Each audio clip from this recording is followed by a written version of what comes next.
Abra sua Bíblia, por favor, nos Salmos. Abra no Salmo de número 115. Eu quero chamar você para juntos contemplarmos o Deus glorioso. Salmo de número 115. Eu leio na Nova Versão Transformadora, a NVT.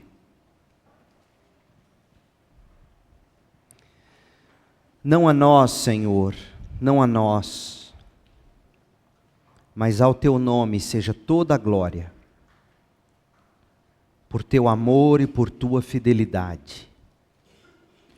Porque as nações dizem, onde está o Deus deles? Nosso Deus está nos céus e faz tudo como deseja. Seus ídolos não passam de objetos de prata e ouro, formados por mãos humanas.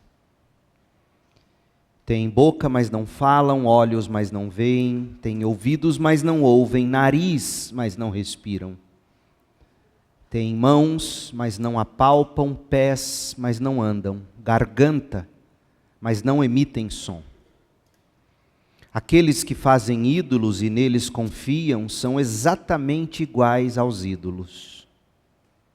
Ó Israel, confie no Senhor, Ele é seu auxílio e seu escudo. Ó sacerdotes, descendentes de Arão, confiem no Senhor, Ele é seu auxílio e seu escudo. Todos vocês que temem o Senhor, confiem nele, Ele é seu auxílio e seu escudo. O Senhor se lembra de nós e nos abençoará. Sim, abençoará o povo de Israel e os sacerdotes descendentes de Arão. Abençoará os que temem o Senhor, tanto os grandes como os pequenos. Que o Senhor multiplique bênçãos para vocês e seus filhos. Sejam abençoados pelo Senhor que fez os céus e a terra. Os céus pertencem ao Senhor, mas Ele deu a terra aos homens. Os mortos não cantam louvores ao Senhor, pois desceram ao silêncio da sepultura. Nós, porém, louvaremos o Senhor, agora e para sempre. Aleluia! Louvado seja o Senhor. Até aqui a palavra de Deus. Já se sentiu abandonado por Deus? Já teve a sensação de Deus estar distante de você? Já orou, mas Deus pareceu ausente, lá longe, bem acima, muito acima do teto. Já se sentiu assim? Deus está em silêncio na sua vida? Você sabe o que é estar no meio do maior sofrimento e não perceber Deus agindo de acordo com as suas expectativas? Já passou por isso? Conhece alguém nesse estado? Pior, o que você teria a dizer às pessoas quando, uma vez que você garantiu a elas que Deus é real, e que Deus é bom, e que Deus é provedor, mas as evidências na sua própria vida não parecem apoiar o que você confessa sobre Deus? Afinal, digamos, falta-lhe a saúde, falta-lhe o dinheiro, falta-lhe a felicidade. O que você diria às pessoas? Então, o que você diria aos céticos, aos sarcásticos, aqueles zombadores, se eles estivessem indagando a você, dizendo, onde está o seu Deus? O Salmo 115 parece estar descrevendo exatamente essa situação. Os gentios ou as nações os pagãos ao redor do povo de Deus na Babilônia e depois em Jerusalém, após Israel ter regressado da Babilônia e estar se deparando com a realidade de terra arrasada em Jerusalém, após 70 anos de abandono, que foi o tempo que durou o cativeiro lá na Babilônia. Então, esses povos pagãos, os gentios, as nações, estavam indagando com escárnio o povo de Deus, no versículo 2. Então, onde está o Deus de vocês? Olhe só para a situação de vocês, cadê o Deus de vocês? Além dessa pressão externa da parte das nações, da parte dos povos, havia a pressão do próprio coração dos israelitas. Porque de tanto ver a sua situação difícil e de tanto ouvir dos outros a pergunta, onde está o seu Deus? Será que o seu coração não acaba fazendo a mesma pergunta? De fato, onde está o meu Deus? O salmista, então, ele faz o seguinte, ele traz à memória o fato de que o Senhor Deus, um dia, se lembrou do seu povo. Libertando o povo do Egito, por exemplo. Afinal de contas, o Salmo 115, que a gente leu, ele faz parte dos salmos de Halel, o Halel egípcio, que vai do 113 ao 118. O salmista está trazendo à memória o fato de que o Senhor Deus um dia se lembrou do povo dele. E dessa verdade absoluta, o fato de que Deus um dia libertou o seu povo, o salmista sustenta a fé do povo em Deus, afirmando que Deus também os abençoará ainda no futuro, ainda que a bênção do Senhor Deus não estivesse sendo experimentada em cores vivas no presente. Winston Churchill, um dos meus grandes heróis da história, ele sofria de depressão. E ele chamava a sua depressão de Black Dog, cão preto. E ele dizia que nos dias de maior angústia, quando ele amanhecia com um Black Dog ao lado dele, as cores ao redor, o mundo era todo cinza. O salmista está lidando com as cores cinzas desse povo que estava ouvindo indagações das nações e talvez até do próprio coração. Cadê Deus? Cadê o seu Deus? Cadê o meu Deus? Não é verdade, gente? Tantas vezes a gente amanhece e o dia está cinza. A gente atravessa o dia e ele está cinza. A noite é escura e os dias são cinzentos. E isto por longos anos, em muitos casos. Em momentos como esse, não será incomum, talvez, você perguntar, onde está o meu Deus? O salmista, ele está lidando com esse tipo de angústia, e o que ele faz é lembrar o povo do que Deus um dia fez por eles. Por exemplo, eu leio na NAA, Nova Almeida Atualizada, o verso 12 e o 13. Olha aí na sua Bíblia. O Senhor tem se lembrado de nós, o Senhor lembrou-se de nós.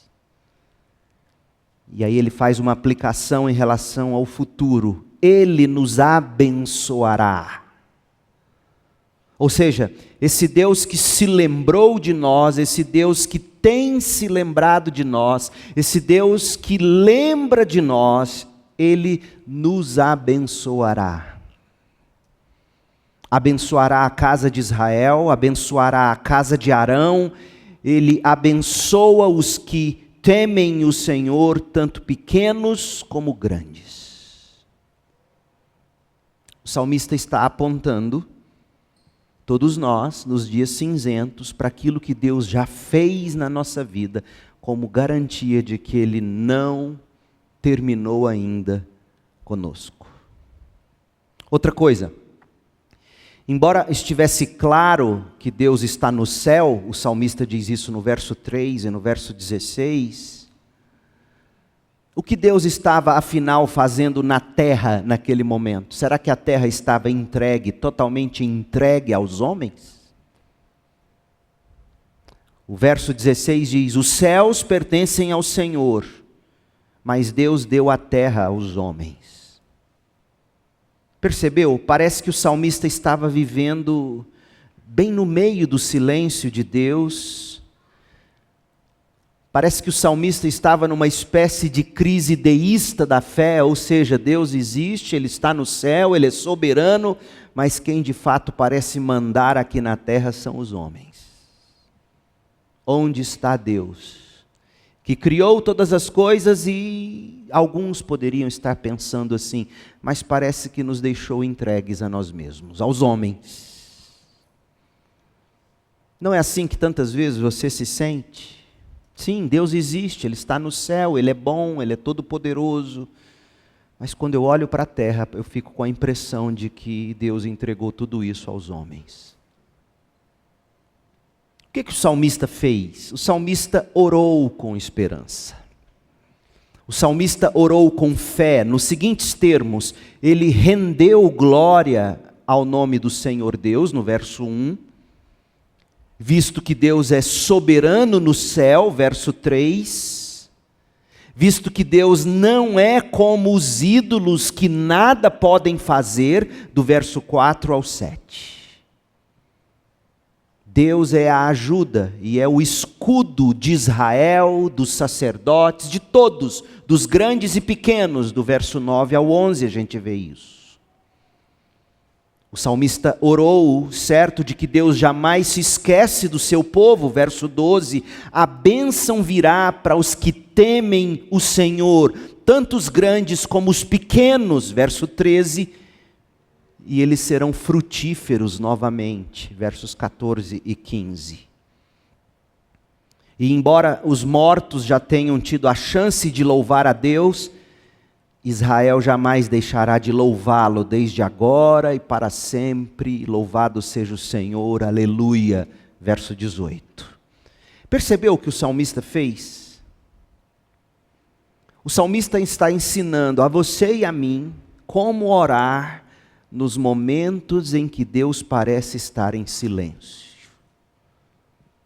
Em face do silêncio aparente de Deus, diante do vazio, da aparente ausência de Deus, estando o salmista, ou aqueles para quem ele escreve, praticamente no barranco do precipício da decepção com Deus. Onde está Deus?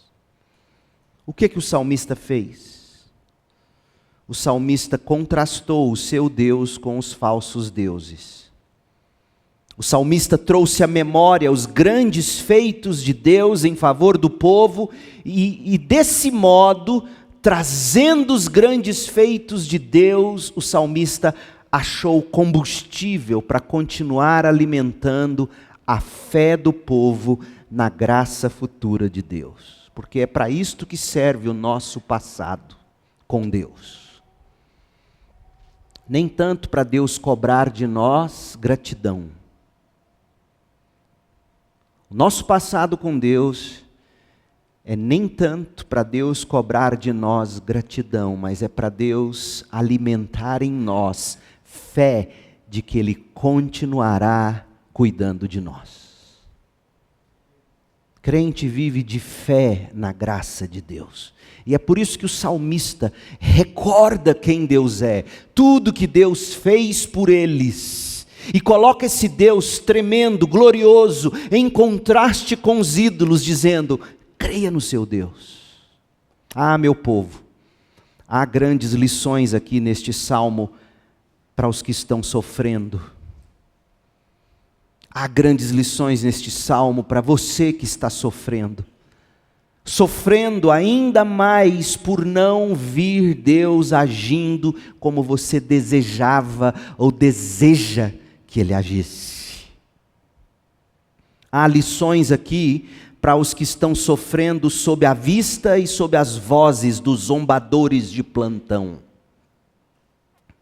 Aqueles que ficam, tá vendo? É tão crente, cadê o Deus dele? Há esperança para você neste salmo, meu irmão, meu amigo, minha irmã, minha amiga. Há esperança para você comprada pelo sangue de Jesus Cristo, para todos quantos crerem no seu nome. Afinal de contas, preste bem atenção, assim como a tão esperada libertação de Israel finalmente chegou na manifestação de Jesus Cristo, o alívio final para todas as nossas dores, para todas as suas dores, ele chegará na segunda vinda de Cristo. Colocado no seu contexto histórico, o Salmo 115, ele descreve tanto a libertação do Êxodo, lá no Egito, quanto a libertação do cativeiro, lá da Babilônia. E em ambas as circunstâncias, o povo de Deus estava sendo oprimido por povos que adoravam diversos deuses. No Egito foi assim, na Babilônia foi assim, de volta à terra de Israel estava sendo assim. E esses povos politeístas, eles julgavam os seus deuses superiores aos deuses de Israel, por pelo menos dois motivos. Você já se deu conta disso? Presta atenção. Primeiro, eles diziam, Israel não crê em Deus algum. Porque o Deus de Israel nunca foi materializado na forma de imagem alguma, fosse essa imagem pintada ou de escultura. Eles nunca fizeram imagem do seu Deus, e aí as nações politeístas olhavam para Israel e diziam, cadê a imagem do seu Deus? Vocês não têm deuses. E outra, porque o povo parecia, aos olhos de seus algozes, ter sido abandonado pelo tal Deus de Abraão, Isaque e Jacó, que ninguém conhece a cara dele. Nossos deuses estão aqui, vejam suas formas. Mas e o Deus de Israel? Não tem cara, não tem rosto. E não é de admirar, portanto, que tenha os abandonado. Esse Deus não existe. Onde está o seu Deus? É dessa forma que o seu filho é tentado na escola, no meio dos amigos. Você e eu somos tentados o tempo todo diante das dificuldades. Cadê seu Deus? O salmista, porém, ele vira a mesa da história e ele demonstra como o Deus de Israel é soberano, digno de glória. Portanto, os ídolos dos povos são coisa vã, que nada sabem, nada podem, e em nada ajudam aqueles que os fabricam e os adoram. Em outras palavras, o salmista, ele enaltece a pessoa e o caráter do Deus de Israel em contraste com os ídolos inúteis das nações gentílicas. Derek Kidner, um bom comentarista dos Salmos, ele diz que neste salmo canta-se a glória do Deus que jamais pode ser desafiado. Eu gosto dessa frase. O Salmo 115 canta a glória do Deus que jamais pode ser desafiado, como estava sendo desafiado pelos pagãos. Tem mais aqui neste salmo. Numa época como a nossa, em que se colocam o bem-estar do homem e a glória mesma do homem acima da glória de Deus, este salmo ele é sobremaneira relevante, oportuno, urgente. Sabe por quê, gente? Porque este salmo coloca todos nós face a face com Deus glorioso. E estar face a face com Deus é a nossa única salvação. É a nossa única cura definitiva. Então venha, caminhe comigo pelo salmo. E a primeira coisa que eu quero que você note é a seguinte: somente Deus é digno de receber toda a glória. Preste atenção nos 3 primeiros versículos. Há pelo menos 3 verdades aqui nos 3 primeiros versículos do salmo. Verdades que detonam o que talvez seja o principal pecado desta geração, talvez o seu principal pecado. E por ser o seu principal pecado, talvez seja por isso que você tem sofrido tanto. Qual é este pecado? A autoidolatria. A idolatria do eu. Nunca foi tão tentador querer ser influencer. Nunca foi tão tentador querer likes e seguidores. A gente paga por isso. É impressionante. Se a televisão um dia criou monstros, as redes sociais criam nem sei o quê. Afinal, para você se manter nas redes sociais, você tem que dar o que o povo quer. Senão o algoritmo não entrega, senão as pessoas não consomem. E aí, para você se manter sendo visto, você tem que descer ao nível do ridículo, da infantilidade. Não é à toa que é uma geração que nunca cresce. Tão infantil. Tão absolutamente infantil. Isso tudo é reflexo da autoidolatria. Olha como o salmista trata isso. Em primeiro lugar, a quem não deve ser dada a glória? Olha o verso 1. Não a nós, Senhor, não a nós. Os reis, os príncipes, os governantes, os comandantes e os grandes deste mundo gostam de receber glória. De fato, todos nós, gostamos de receber glória. Mas preste atenção, toda glória dada ao homem é vanglória, é glória vazia, é idolatria, é abominação. Deus não divide sua glória com quem quer que seja. E este versículo, portanto, como bem expressou Charles Spurgeon, este versículo ele bate o machado afiado na raiz da tendência arrogante, da autoglorificação, da autoidolatria do seu e do meu coração. Spurgeon complementou dizendo o seguinte: se é angelical recusar uma glória indevida, roubada do trono de Deus, então é diabólico aceitar a glória e nutrir a glória que pertence a Deus. E ele se baseia em Apocalipse 22, verso 8, que diz assim: eu, João, sou aquele que ouviu e viu todas essas coisas, e quando as ouvi e vi, caí aos pés do anjo que as mostrou a mim, a fim de adorá-lo. Mas o anjo disse: não faça isso, sou um servo, como você e seus irmãos os profetas, e como todos os que obedecem ao que está escrito neste livro. E o anjo então diz a João: adore somente a Deus. Foi por isso que Spurgeon disse: se é angelical recusar uma glória indevida, roubada do trono de Deus, então será diabólico aceitar a glória, nutrir a glória que pertence somente a Deus. Não a nós, Senhor, não a nós. Em segundo lugar, a quem deve ser dada a glória? Salmo 115, verso 1, mas ao teu nome seja toda a glória. Só a Deus deve ser dada a glória. Parece clichê o que eu estou dizendo para uma congregação de cristãos, mas a grande doença da nossa alma é insistir em querer a glória que não é nossa. Tentar tomar o lugar de Deus, além de abominação, é insuportável.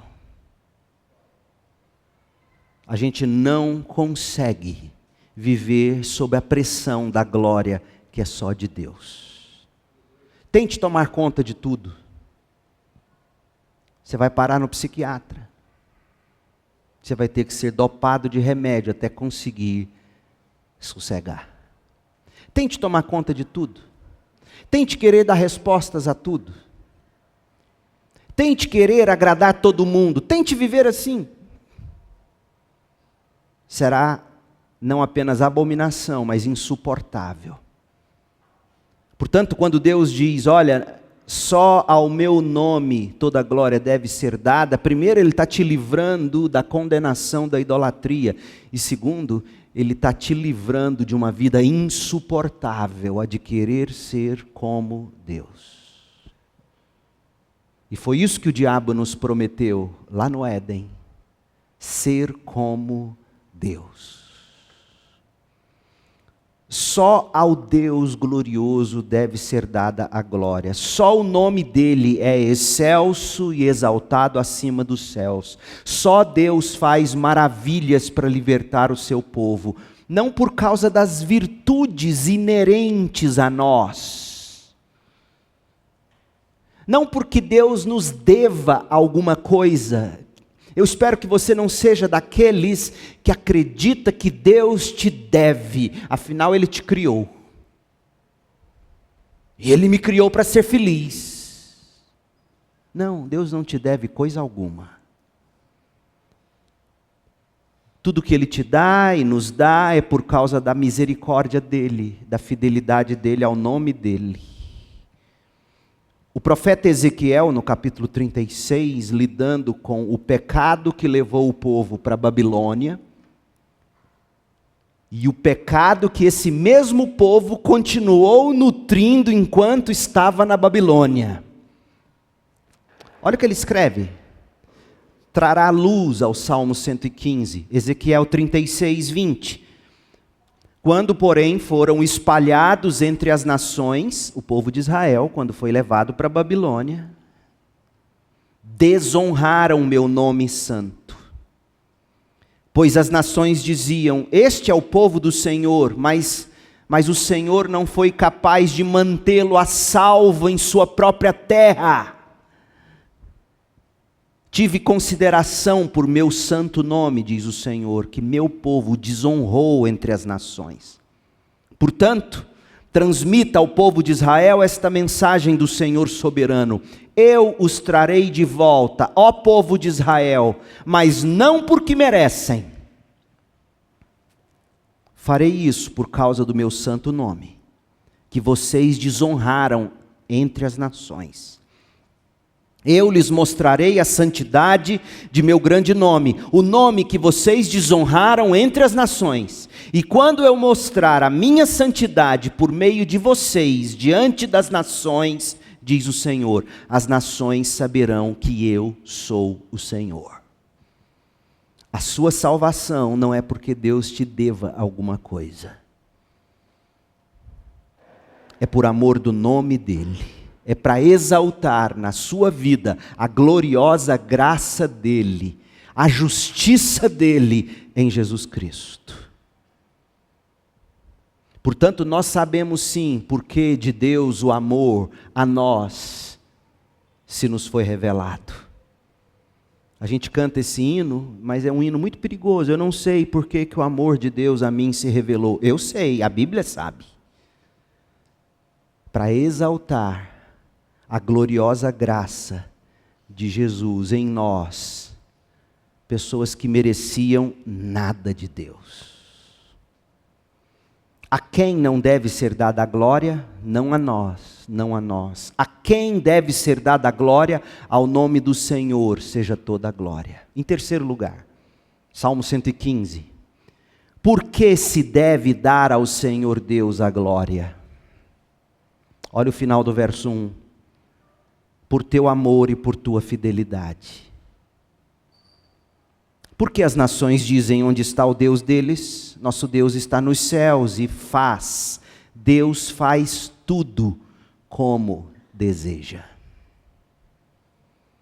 Deus deve ser glorificado por causa da misericórdia e da fidelidade para com o povo dele. E que ninguém tenha dúvida da soberania de Deus e do poder de Deus para fazer tudo exatamente como Deus mesmo deseja que aconteça. Nas palavras de Spurgeon, olha o que ele disse sobre esse texto. O nosso Deus está acima dos zombeteiros morais.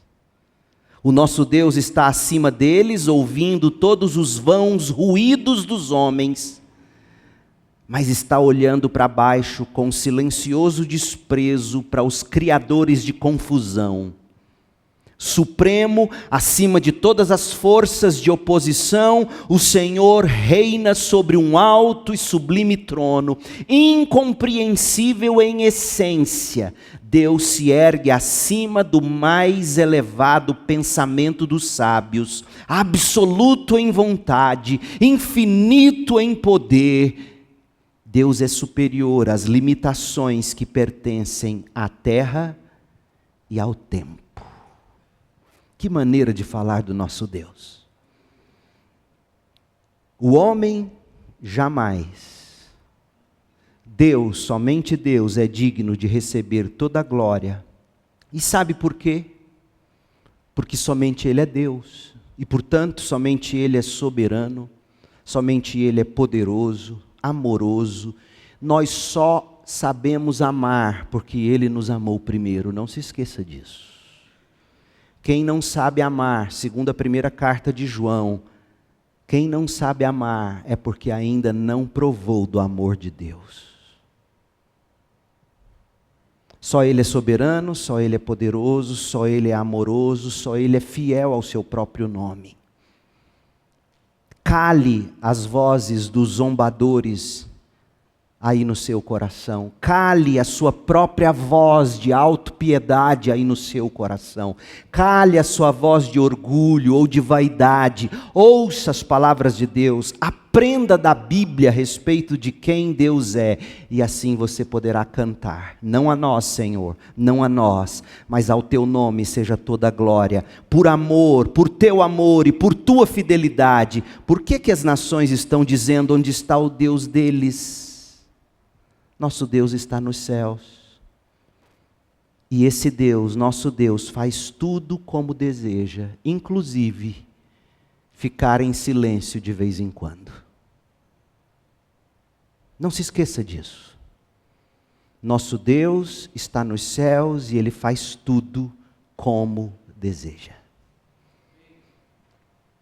Esquecer de si mesmo, preste bem atenção nisso. Esquecer de si mesmo e render glória a Deus é salvação. E, portanto, terapêutico, curativo.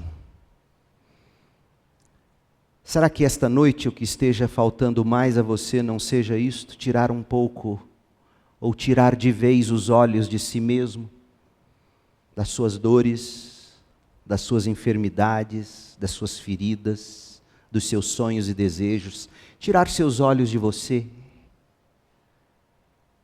e colocar seus olhos no Deus glorioso que está nos céus e faz tudo como deseja. Isso vai salvar você. Isso vai curar você. Em segundo lugar, os ídolos, eles são uma aberração. Porque o salmista, até o verso 3, tendo o salmista destacado que somente Deus é digno de glória, o que ele vai fazer agora é zombar dos ídolos. Ah é? Vocês estão dizendo que nós não temos imagem do nosso Deus, mas deixe-me dizer o que significa as imagens dos deuses de vocês. O salmista vai zombar dos ídolos, dos falsos deuses, nos mesmos termos da zombaria que Israel recebia das nações. O profeta Isaías, de uma maneira mais completa, zombou da loucura dos que creem que podem criar seus próprios deuses. Depois você leia Isaías 44, de 9 a 20, e você vai ver como Isaías escarneceu daqueles, Isaías falando em nome de Deus, daqueles que da mesma madeira, do mesmo tronco de árvore constrói móveis e utensílios, e dessa mesma madeira faz seus deuses. De fato, o que acontece é o seguinte: o povo cria e o povo cultua tais ídolos de ouro, de prata, mas o que acontece é que eles vão se tornando justamente como esses ídolos. É isso que diz o verso 8 do nosso salmo. Os deuses dos povos não carregam seu povo. Os deuses dos povos precisam ser carregados pelo povo. Isaías 46, de 1 a 13. Os deuses dos povos não aliviam o fardo deles. É por isso que quanto mais ídolos você cria e cultiva, e em quantos mais ídolos você confia, tanto mais cansada fica a sua alma. Sabe por quê? Porque todos os ídolos que você cria, você precisa carregá-los, eles jamais te carregarão. Você compra, você parcela em prestações a perder de vistas, porque o seu coração deseja, e adivinha, aquilo que você pensou que te traria um alívio, você tem que carregar em 36 vezes. E se parar de carregar, o que vai acontecer? Serasa. Não é assim que os ídolos fazem? Crie um ídolo. Cultive um ídolo. Sabe o que você vai descobrir? Você vai ter que carregá-lo. E é insuportável carregá-lo. Spurgeon diz que há neste salmo um belo contraste entre o Deus de Israel e os ídolos pagãos. Spurgeon aponta que o salmista diz que Deus criou tudo, ao passo que os ídolos foram feitos pelos homens. Deus está no céu e os ídolos na terra. Deus faz tudo como é do agrado dele, e os ídolos não podem fazer qualquer coisa. Você dá forma ao ídolo, e essa forma dá forma a você. Deus faz tudo o que lhe agrada, e os ídolos não podem fazer qualquer coisa. Deus vê a angústia, Deus ouve o clamor e responde às orações, Deus aceita as ofertas, vem em auxílio, realiza a salvação dos seus servos. E os ídolos? Eles são cegos, eles são surdos, eles são mudos, estúpidos, imóveis, impotentes. Olha como Spurgeon coloca, ele diz: sejam os nossos deuses objetos naturais ou riquezas, ou prazeres terrenos, esses ídolos não têm olhos para se apiedar, não têm ouvidos para ouvir súplicas, não têm língua para aconselhar, não têm mãos para ajudar, mas o Deus verdadeiro é todo olhos, todo ouvidos, todo língua, todo mãos, todo pés, todo mente, todo coração. Esse é o nosso Deus. Quer ver? Veja comigo. Leia a partir do verso 4 do Salmo 115. Quem são esses ídolos? Salmo 115, 4. Seus ídolos não passam de objetos de prata e ouro. Ou seja, por mais que tenham algum valor para os homens, eles não duram para sempre. Eles são perecíveis. Pedro entendeu isso, e na primeira carta, no capítulo 1, no verso 18, ele fala que prata e ouro, por mais que sejam cobiçados, são perecíveis. Formados por mãos humanas, ou seja, são bem menores que os próprios adoradores, porque se você cria ele, você é maior do que ele. Tem boca, mas não falam. São inúteis. Têm olhos, mas não veem, são impiedosos. Têm ouvidos, mas não ouvem, são implacáveis. Têm nariz, mas não respiram, são impotentes. Têm mãos, mas não apalpam, são insensíveis. Têm pés, mas não andam, são inúteis. Têm garganta, mas não emitem som, são imprestáveis. Aqueles que fazem ídolos e neles confiam, João Calvino diz que o coração humano é fábrica de ídolos. São exatamente iguais aos ídolos. Nós nos tornamos a imagem daquilo que adoramos. Adoração não é neutra. Veja bem, à luz destes versículos, se você se torna a imagem daquilo que adora, no que você se torna? na medida em que você fabrica os ídolos e deposita neles a sua fé e cultua esses ídolos. Você já pensou sobre isso? No que você se torna na medida em que você idolatra o sexo e se satisfaz na pornografia? Você já parou, você já se olhou no espelho? Você já prestou atenção na forma como você começa a olhar para o ser humano, para a mulher do próximo? Ô meu povo, uma das coisas mais tristes no ministério pastoral é você ficar sabendo de coisas que você pode fazer nada. Porque muitas vezes você não vai ter como provar ou sustentar. Mas se tem uma coisa que o ministério pastoral já tem me revelado ao longo de 25 anos, é o quanto tem gente com máscaras entre nós. O povo que se chama povo de Deus vive idolatrando o sexo, cobiçando a mulher e o marido do próximo. Vai se tornando exatamente como o ídolo. Você já pensou sobre isso? Pense naquilo que encanta seu coração. Observe aquilo que você mais cobiça. Veja como você vai se tornando a imagem daquilo. Você se torna uma aberração em forma humana. Você se torna oco.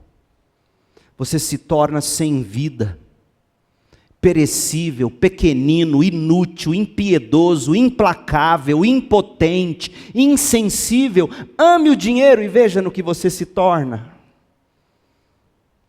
Ame ter controle sobre todas as coisas e veja como é que você trata o próximo. Pelas reações de todos nós é fácil saber o tipo de ídolos que nós cultivamos.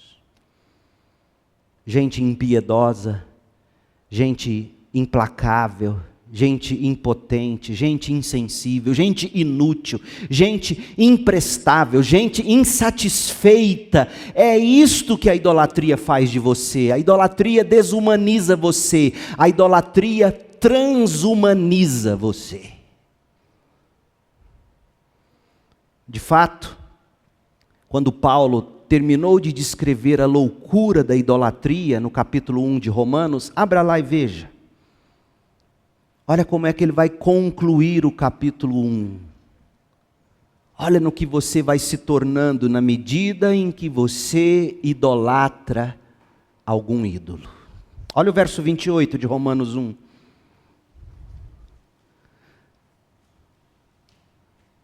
Uma vez que consideraram que conhecer a Deus era algo inútil. É isso que o idólatra faz. Conhecer Deus, teologia, doutrina, isso é inútil. Para que conhecer Deus? Para que estudar a Bíblia desse tanto? Isso é inútil. O que eu vou fazer com isso na segunda-feira? Tem boleto para pagar? Teologia não paga minhas contas? Pode ser que não pague, mas se você não tivê-la, você vai viver debruçado diante de ídolos. Uma vez que consideraram que conhecer a Deus era algo inútil, o próprio Deus os entregou a um inútil modo de pensar, deixando que fizessem coisas que jamais deveriam ser feitas. A vida do idólatra se enche de toda espécie de perversidade sexual. Homens, livrem-se da pornografia. Mulheres também, fujam disso. Não macule o seu leito conjugal, sobretudo o seu leito conjugal, quando você menos esperar. Terá sido tarde demais. A vida dele se encheu de toda espécie de perversidade sexual, pecado, ganância, ódio, inveja, homicídio, discórdia, engano, malícia e fofocas. É isso que a idolatria produz. espalham calúnias, odeiam a Deus, são insolentes, orgulhosos, arrogantes, inventam novas maneiras de pecar e desobedecem a seus pais. Filhos desobedientes são filhos idólatras. Não têm entendimento, quebram suas promessas, não mostram afeição, não são misericordiosos com ninguém. Sabem que, de acordo com a justiça de Deus, quem pratica essas coisas merece morrer, mas ainda assim continuam a praticá-las. Olha como te escraviza a idolatria. Você sabe que é errado, mas continua fazendo. E não só continua fazendo, o que é pior, você incentiva outros a fazer a mesma coisa.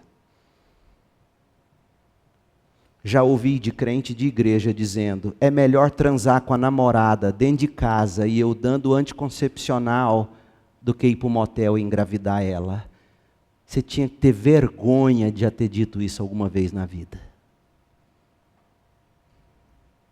Porque é exatamente isso que Paulo está dizendo. Sabe que é errado. E não só pratica, como também incentiva quem pratica. Não é terrível a idolatria? Eu espero que você enxergue assim esta noite. Do contrário, você será daqueles que, segundo o próprio Jesus, vai chegar diante dele e vai dizer, Senhor, eu fui diretor de departamento, eu dizimei, eu expulsei demônios, eu fiz milagres, e Jesus vai dizer, eu não te conheço. Ídolos são uma aberração, e a idolatria cria aberrações em forma humana. Mas todos quantos se arrependem, todos quantos se entregam a Cristo pela fé, e passam a contemplar a imagem de Deus no rosto de Cristo, pela fé, segundo a revelação de Cristo na Bíblia, todos quantos passam contemplando Cristo nas Escrituras, adorando a Cristo em espírito e em verdade, vão se tornando a sua imagem gradativamente. Olha o que Paulo escreveu aos Gálatas, quando ele compara o idólatra, que é quem produz obras da carne, com a vida cristocêntrica, que é aquela que busca viver no Espírito. Olha quem é o idólatra. Gálatas 5,19. Quando seguem os desejos da natureza humana, quando seguem a idolatria do coração, os resultados são extremamente claros. Você quer saber se você é idólatra? Não adianta você me mostrar sua casa sem imagem de qualquer santo que seja. Porque idolatria não envolve apenas imagem de escultura. Você quer saber se você é idólatra? Observe o que Paulo vai dizer que a idolatria produz na sua vida. Imoralidade sexual. O sexualmente imoral é um idólatra. Impureza, sensualidade, idolatria, feitiçaria, hostilidade, discórdia, ciúmes, acessos de raiva, ambições egoístas, dissensões, divisões, inveja, bebedeiras, festanças desregradas e outros pecados semelhantes. Repito o que disse antes, quem pratica essas coisas não é salvo. Não herdará o reino de Deus. Fica bravo comigo, não. Se você não concorda, arranque isso da sua Bíblia e arruma outra coisa para você fazer. Não gasta seu tempo aqui não, vai ver os gols do Fantástico, não vem no culto. Mas se você está dizendo que leva Deus a sério, você precisa olhar para os efeitos da idolatria e dizer, meu Deus, eu sou sexualmente imoral, o que eu faço para me livrar disso? A quem eu estou enganando? Olha o que a idolatria produz.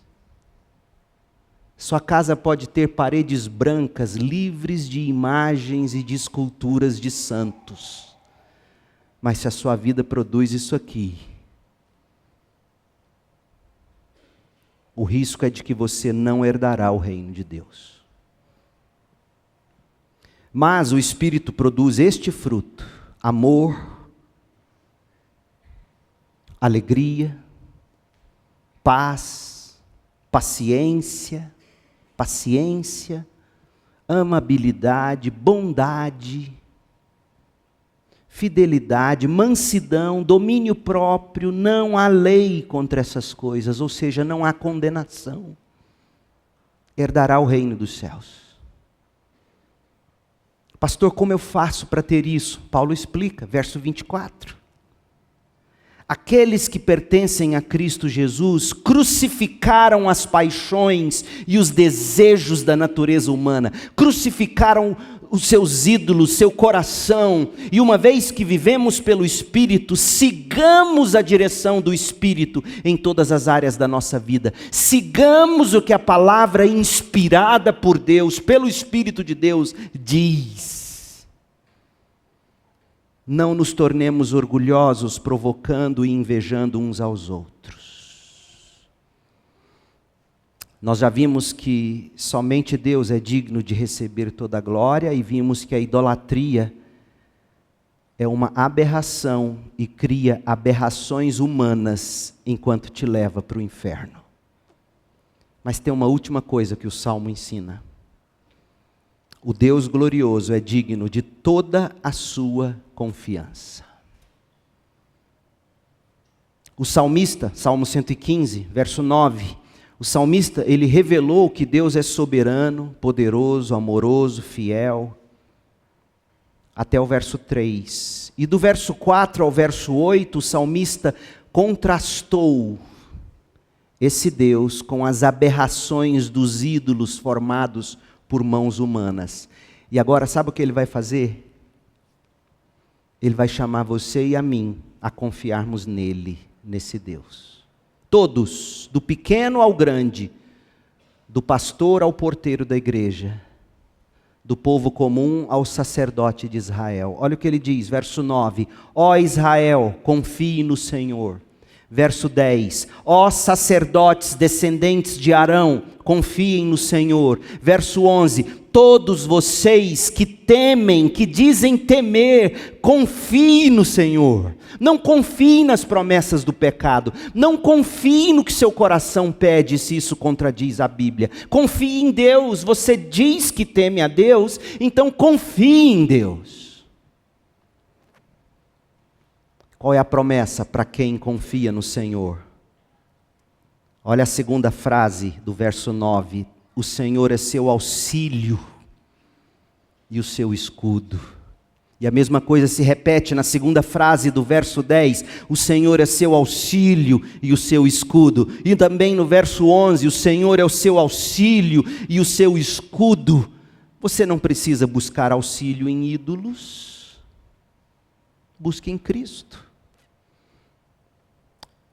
E aí ele vai te mostrar, a partir do verso 12, o quanto esse Deus é generoso e abençoador. Verso 12, o Senhor se lembra de nós e nos abençoará. Sim, abençoará o povo de Israel e abençoará os sacerdotes, os descendentes de Arão, abençoará os que temem o Senhor, tanto os grandes como os pequenos.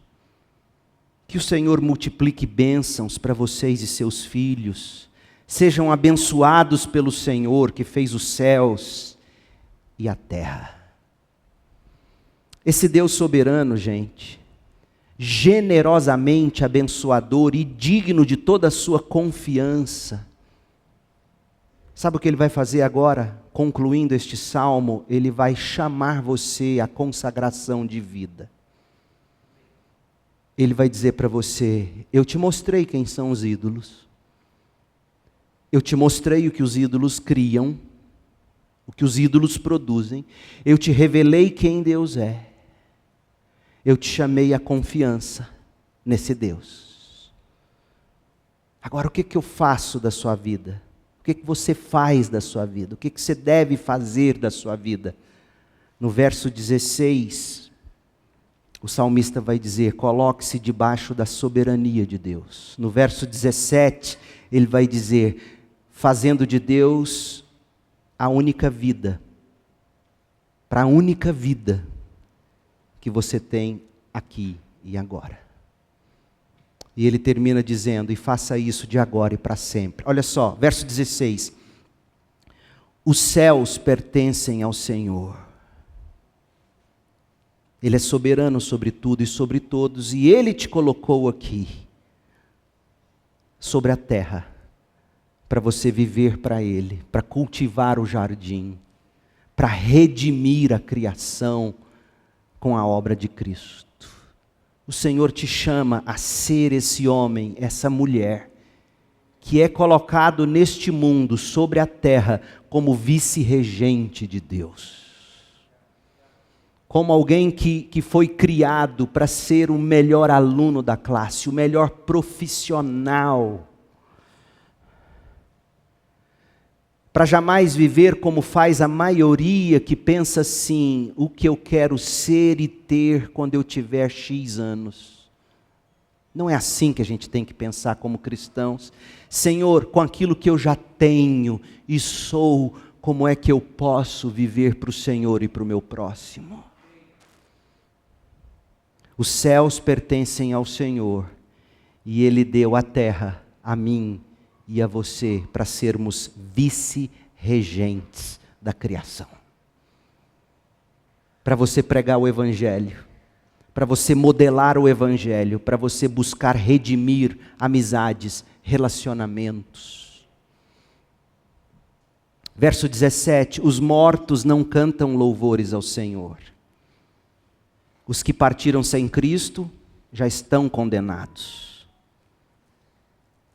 Eles desceram ao silêncio da sepultura, não há mais chance para eles. Essa é a maneira da revelação progressiva de Deus, que ainda não estava completa, dizer que cabe ao homem morrer uma só vez, como diz Hebreus, e depois disso vir o juízo.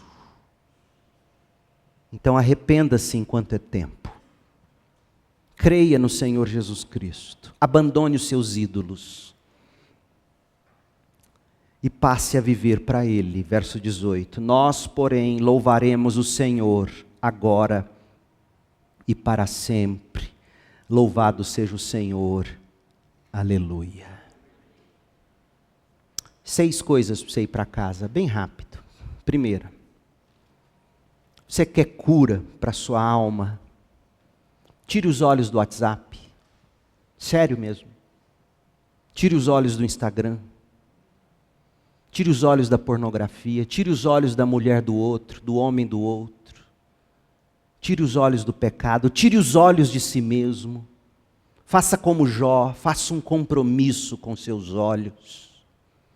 Coloque os seus olhos em Cristo, na glória de Deus. Tire os olhos dos ídolos. Coloque-os na glória de Deus. Você será salvo e curado. Segundo, o salmista te chama a considerar a loucura que é a idolatria. Você se torna a imagem daquilo que você adora. E para você saber se você tem ídolo, não é sair caçando imagem, ou crucifixo, ou qualquer coisa do tipo. Pegue a lista das obras da carne e veja se isso é constante na sua vida. Isso é fruto de algum ídolo que precisa morrer, que precisa ser crucificado. Considere a loucura da idolatria. Você vai se tornando a imagem daquilo que você adora. Terceiro lugar, busque crescer na graça e no conhecimento de Jesus Cristo. Busque ler a Bíblia. Se você ainda não começou a fazer isso regularmente, comece hoje à noite. 1 versículo, amanhã 2, depois de amanhã 3. Leia, medite, absorva, deixa isso tomar conta do seu sangue. Ó Deus, é a Tua palavra, é a Tua revelação, é a revelação de quem Tu és, eu quero me tornar a Tua imagem e semelhança. Em quarto lugar, Não julgue o agir de Deus pelo que os seus olhos veem e o seu coração sente e aquilo que você deseja. Não julgue o agir de Deus pelo que os olhos veem, porque nós não somos guiados por vista, mas por fé. E ainda que o seu homem exterior, o seu corpo esteja se corrompendo na enfermidade ou sob qualquer circunstância, o que importa é o seu homem, a sua mulher interior se renovar a cada instante. Porque esse corpo é para ser gastado mesmo aqui. Nós receberemos um novo corpo. Uma vez viraram para o Spurgeon e falaram assim: você tem que parar de trabalhar tanto. Você está trabalhando por 2. Ele falou: de fato, eu e o Espírito Santo. E esse corpo é para ser gastado aqui. Porque o meu novo corpo me aguarda. E ele viveu pouco, morreu com 52 anos. Mas desfruta já da glória de Deus. E a última coisa, eu quero que você veja o contraste entre os ídolos e Jesus Cristo. Vamos lá? E a gente encerra assim. Prata e ouro, Salmo 115, 4. Eu leio na Ara. Prata e ouro são os ídolos deles, perecíveis. Mas Cristo é o mesmo eternamente, seu sangue é precioso e imperecível. Os ídolos são obras das mãos dos homens, mas Cristo sempre esteve com Deus, era e é Deus, e com Deus criou tudo o que há.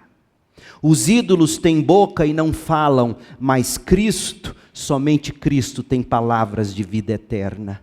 Os ídolos têm olhos e não veem, mas Cristo vê com seus olhos os aflitos e se compadece de você. Os ídolos têm ouvidos e não ouvem, mas Cristo ouve o clamor dos aflitos. Peça e você receberá. Os ídolos têm nariz e não respiram, mas Cristo está vivo para sempre e virá buscar suas ovelhas. Os ídolos, suas mãos não apalpam, mas Cristo tocou pecadores e os curou, e teve suas mãos perfuradas na cruz para te salvar. Os ídolos, seus pés não andam, mas Cristo andou e buscou os pecadores para salvá-los. Os ídolos, som nenhum lhes sai da garganta, mas Cristo ensinou e ainda ensina como quem tem autoridade. Tornem-se semelhantes aos ídolos os que os fazem e quantos nele confiam. Mas Cristo é a imagem do Deus invisível. E quando nós o contemplamos pela fé, nós nos tornamos gradativamente como Ele. E quando Cristo finalmente se manifestar, seremos semelhantes a Ele, porque haveremos de vê-lo como Ele é.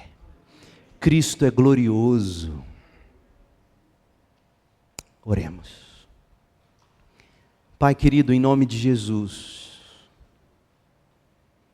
liberte o pecador entre nós nesta noite.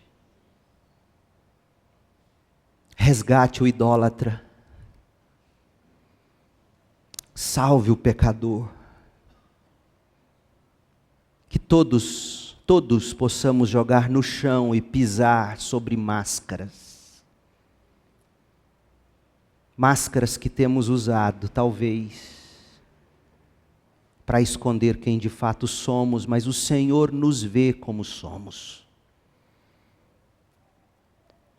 Ó Deus, faça o pecador nesta noite se arrepender.